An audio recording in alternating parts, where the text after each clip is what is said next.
बोलो श्री कृष्णचंद्र भगवान की जय। गीता जी का अध्याय 2। गीता सार। संजय उवाच। संजय ने कहा, करुणा से व्याप्त शोकयुक्त आश्रु पूरित नेत्रों वाले अर्जुन को देखकर मधुसूदन कृष्ण ने ये शब्द कहे।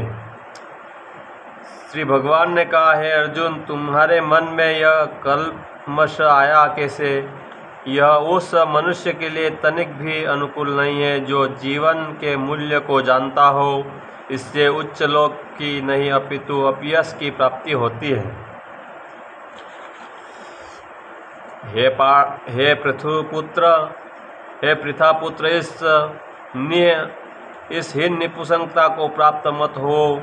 यह तुम्हें शोभा नहीं देती है।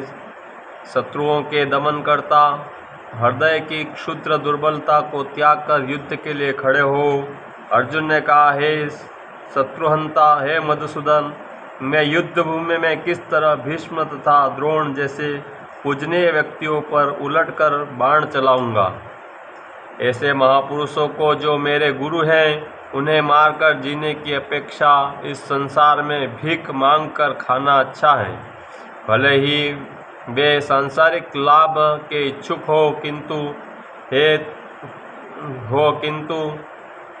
तो गुरुजन ही यदि उनका वध होता है तो हमारे द्वारा भोग्य प्रत्येक वस्तु उनके रक्त से सनी होगी। हम यह भी नहीं जानते कि हमारे लिए क्या श्रेष्ठ है, उनको जीतना या उनके द्वारा जीते जाना। यदि हम धृतराष्ट्र के पुत्रों का वध कर देते हैं तो हमें जीवित रहने की आवश्यकता नहीं है। फिर भी वे युद्ध भूमि में हमारे समक्ष खड़े हैं। अब मैं अपनी कृपण दुर्बलता के कारण अपना कर्तव्य भूल गया हूँ और सारा धैर्य खो चुका हूँ। ऐसी अवस्था में मैं आपसे पूछ रहा हूँ कि जो मेरे लिए श्रेयस्कर हो उसे निश्चय रूप से बताए। अब मैं आपका शिष्य हूँ और आपका शरणागत हूँ। कृपया मुझे उपदेश दे। मुझे ऐसा कोई साधन नहीं दिखता जो मेरी इंद्रियों को सुखाने वाले इस शोक को दूर कर सके। स्वर्ग पर देवताओं के अधिपत्य की तरह इस धन धान्य संपन्न सारी पृथ्वी पर निष्कंटक राज्य प्राप्त करके भी मैं इस शोक को दूर नहीं कर सकूंगा। संजय ने कहा, इस प्रकार कहने के बाद शत्रुओं का दमन करने वाला अर्जुन कृष्ण से बोला, हे गोविंद, मैं युद्ध नहीं करूंगा, और चुप हो गया। हे भरतवंशी, उस समय दोनों सेनाओं के मध्य शोकमग्न अर्जुन से कृष्ण ने मानो हंसते हुए ये शब्द कहे। श्री भगवान ने कहा, तुम पांडित्यपूर्ण वचन कहते हुए उनके लिए शोक कर रहे हो जो शोक करने योग्य नहीं है। जो विद्वान होते हैं वे न तो जीवित के लिए न ही मृत के लिए शोक करते हैं। ऐसा कभी नहीं हुआ कि मैं न रहा हूँ या तुम न रहे हो, अथवा ये समस्त संसार समस्त राजा न रहे हो, और न ऐसा है कि भविष्य में हम लोग नहीं रहेंगे।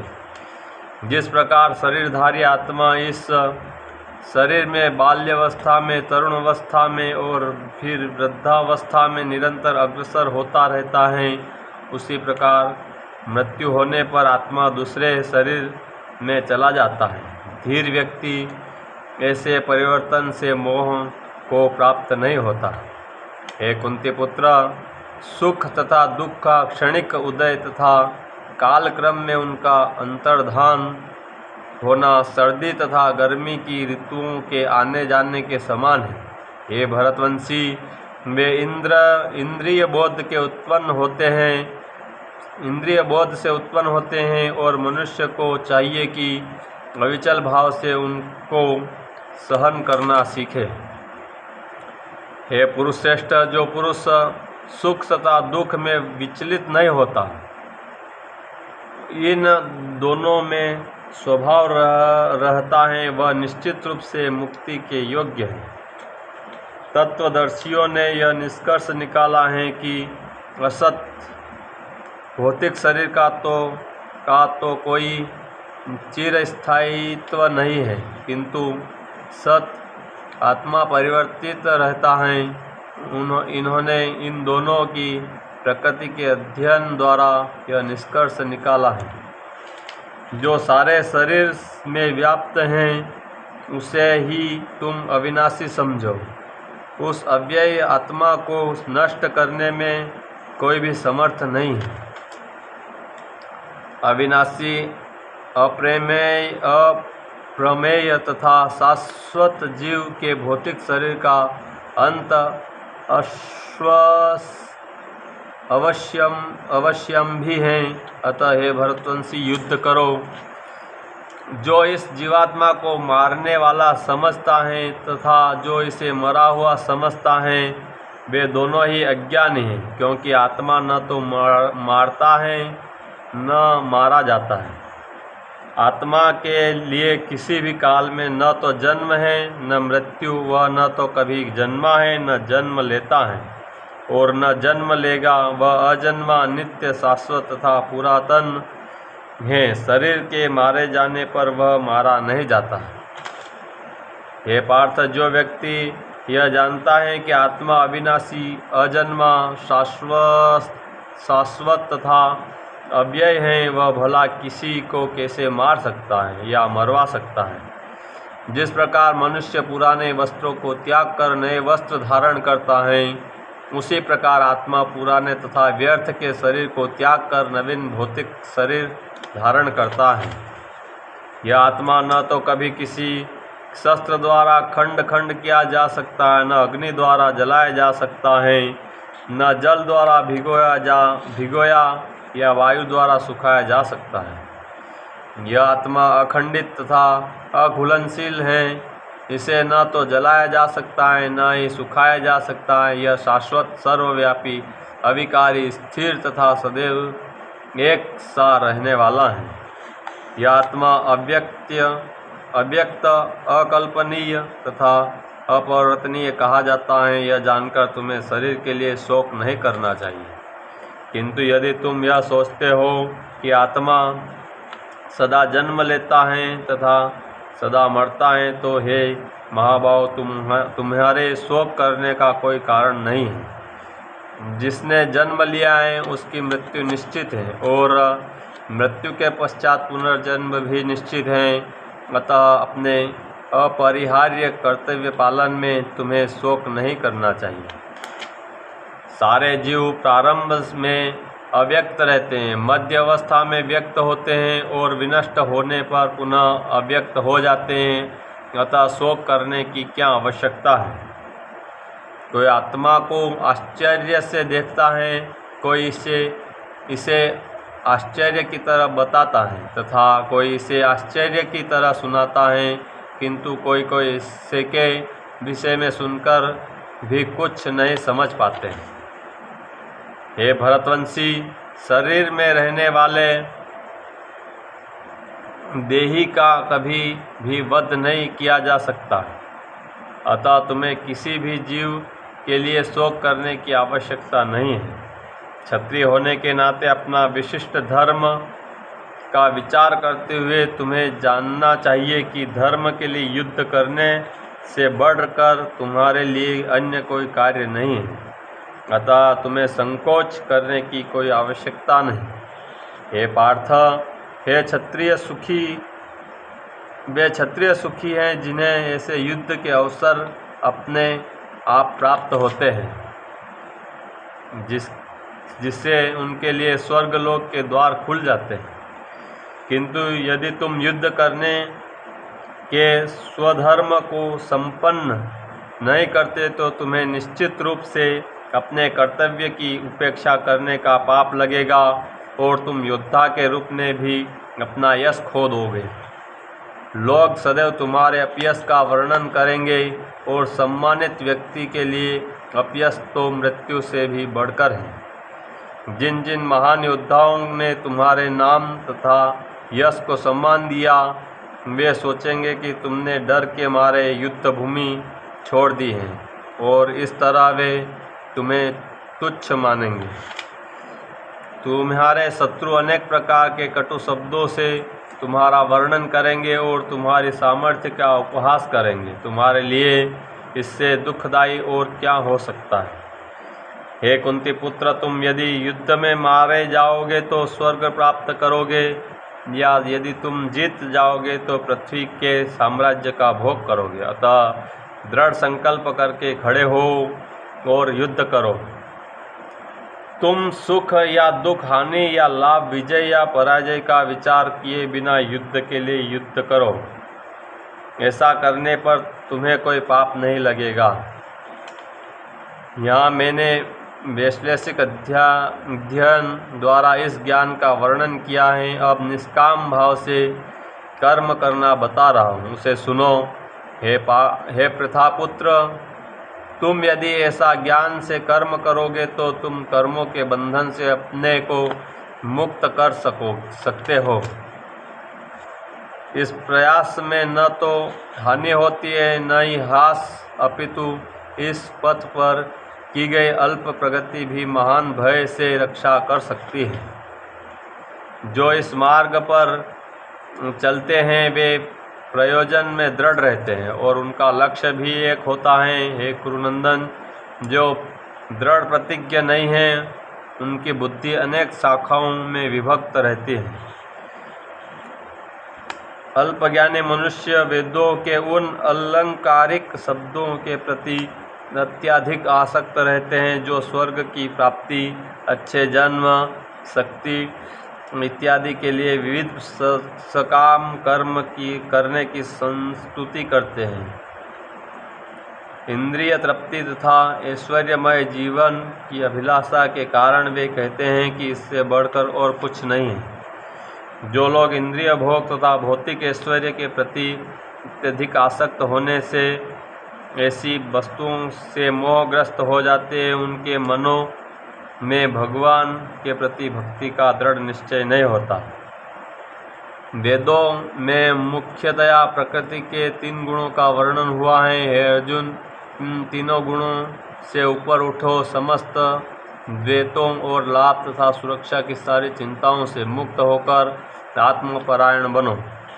एक छोटे से कूप का सारा कार्य एक विशाल जलाशय से तुरंत पूरा हो जाता है। इसी प्रकार वेदों के आंतरिक तात्पर्य जानने वाले को उनके सारे प्रयोजन सिद्ध हो जाते हैं। तुम्हें अपना कर्म करने का अधिकार है, किंतु कर्म के फलों के तुम अधिकारी नहीं हो। तुम न तो कभी अपने आपको अपने कर्मों के फलों का कारण मानो, न ही कर्म करने में कभी आसक्त हो। हे अर्जुन, जय अथवा पराजय की समस्त आसक्ति त्याग कर समभाव से अपना कर्म करो। ऐसी समता योग्य कहलाती है। हे धनंजय, भक्ति के द्वारा समस्त गर्हित कर्मों से दूर रहो और उसी भाव से भगवान की शरण ग्रहण करो।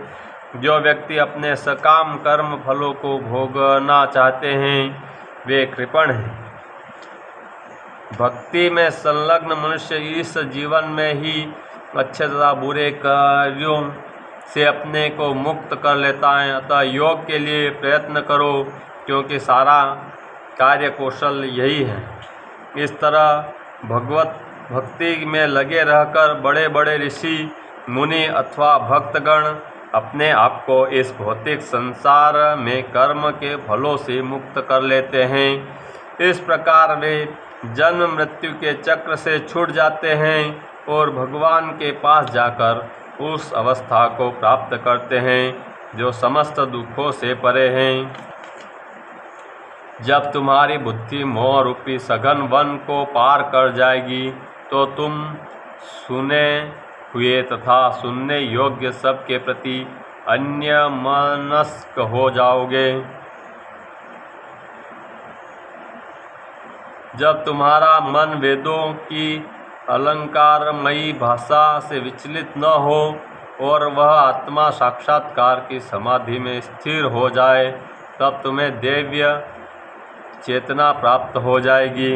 अर्जुन ने कहा, हे कृष्ण, अध्यात्म में लीन चेतना वाले व्यक्ति के क्या लक्षण हैं? वह कैसे बोलता है तथा उसकी भाषा क्या है? वह किस तरह बैठता और चलता है? श्री भगवान ने कहा, हे पार्थ, जब मनुष्य मौन धर्म से उत्पन्न होने वाली इंद्रिय तृप्ति की समस्त कामनाओं का परित्याग कर देता है और जब इस तरह से विशुद्ध हुआ उसका मन आत्मा में संतोष प्राप्त करता है तो वह विशुद्ध दिव्य चेतना को प्राप्त कहा जाता है, जो त्रय तापों के होने पर भी मन में विचलित नहीं होता अथवा सुख में प्रसन्न नहीं होता, जो आसक्ति, भय तथा क्रोध से मुक्त है, वह स्थिर मन वाला मुनि कहलाता है। इस भौतिक जगत में जो व्यक्ति न तो शुभ की प्राप्ति से हर्षित होता है और न अशुभ के प्राप्त होने पर उससे घृणा करता है, वह पूर्ण ज्ञान में स्थिर होता है। जिस प्रकार कछुआ अपने अंगों को संकुचित करके खोल के भीतर कर लेता है, उसी तरह जो मनुष्य अपनी इंद्रियों को इंद्रिय विषयों से खींच लेता है, वह पूर्ण चेतना में दृढ़तापूर्वक स्थिर होता है। देहधारी जीव इंद्रिय भोग में भले ही निवृत्त हो जाए पर उसमें इंद्रिय भोगों की इच्छा बनी रहती है, लेकिन उत्तम रस के अनुभव होने से ऐसे कार्यों को बंद करने पर वह भक्ति में स्थिर हो जाता है। हे अर्जुन, इंद्रियां अपनी प्रबल तथा वेगवान है कि वे उस विवेकी पुरुष के मन को भी बलपूर्वक हर लेती हैं जो उन्हें वश में करने का प्रयत्न करता है। जो इंद्रियों को पूर्णतः वश में रखते हुए इंद्रिय संयमन करता है और मन चेतना को मुझ में स्थिर कर देता है, वह मनुष्य स्थिर बुद्धि कहलाता है। इंद्रिय विषयों का चिंतन करते हुए मनुष्य की उनमें आसक्ति उत्पन्न हो जाती है और ऐसी आसक्ति से काम उत्पन्न होता है और फिर काम से क्रोध प्रकट होता है। क्रोध से पूर्ण मोह उत्पन्न होता है और मोह से स्मरण शक्ति का विभ्रम हो जाता है। जब स्मरण शक्ति भ्रमित हो जाती है तो बुद्धि नष्ट हो जाती है और बुद्धि नष्ट होने पर मनुष्य भवकूप में पुनः गिर जाता है। किंतु समस्त राग तथा द्वेष से मुक्त एवं अपनी इंद्रियों को संयम द्वारा वश में करने में समर्थ व्यक्ति भगवान की पूर्ण कृपा प्राप्त कर सकता है। इस प्रकार से कृष्णा भावनामृत में तुष्ट व्यक्ति के लिए संसार के तीनों ताप नष्ट हो जाते हैं और ऐसी तुष्ट चेतना होने पर उसकी बुद्धि शीघ्र ही स्थिर हो जाती है। जो कृष्ण भावनामृत में परमेश्वर से संबंधित नहीं है, उसकी न तो बुद्धि दिव्य होती है और न ही मन स्थिर होता है। जिसके बिना शांति की कोई संभावना नहीं, शांति के बिना सुख हो भी कैसे सकता है। जिस प्रकार पानी में तैरती नाव को प्रचंड वायु दूर बहा ले जाती है, उसी प्रकार विचरणशील इंद्रियों में से कोई एक जिस पर मन निरंतर लगा रहता है, मनुष्य की बुद्धि को हर लेती है। अतः हे महाबाहो, जिस पुरुष की इंद्रियां अपने अपने विषयों से सब प्रकार से विरत होकर उसके वश में है, उसी की बुद्धि निसंदेह स्थिर है। जो सब जीवों के लिए रात्रि हैं, वह आत्मविश्वासी के जागने का समय है, और जो समस्त जीवों के जागने का समय है वह आत्मनिरीक्षक मुनि के लिए रात्रि हैं। जो पुरुष समुद्र में निरंतर प्रवेश करती रहने वाली नदियों के समान इच्छाओं के निरंतर प्रवाह से विचलित नहीं होता, जो पुरुष समुद्र में निरंतर प्रवेश बहती रहने वाली नदियों के समान इच्छाओं के निरंतर प्रवाह से विचलित नहीं होता और जो सदैव स्थिर रहता है वह शांति प्राप्त कर सकता है। वह नहीं जो ऐसी इच्छाओं को तुष्ट करने की चेष्टा करता हो। जिस व्यक्ति ने इंद्रिय तृप्ति की समस्त इच्छाओं का परित्याग कर दिया है, जो इच्छाओं से रहित रहता है और जिसने सारी ममता त्याग दी है तथा अहंकार से रहित है, वही वास्तविक शांति को प्राप्त कर सकता है। यह आध्यात्मिक तथा ईश्वरीय जीवन का पथ है जिसे प्राप्त करके मनुष्य मोहित नहीं होता। यदि कोई जीवन के अंतिम समय में भी इस तरह स्थित हो तो वह भगवत धाम में प्रवेश कर सकता है। इस प्रकार श्रीमद् भागवत गीता के द्वितीय अध्याय गीता का सार का भक्ति वेदांत तात्पर्य पूर्ण हुआ। बोलो श्री कृष्णचंद्र भगवान की जय। राधा रमण भगवान की जय। राधा वल्लभ लाल की जय।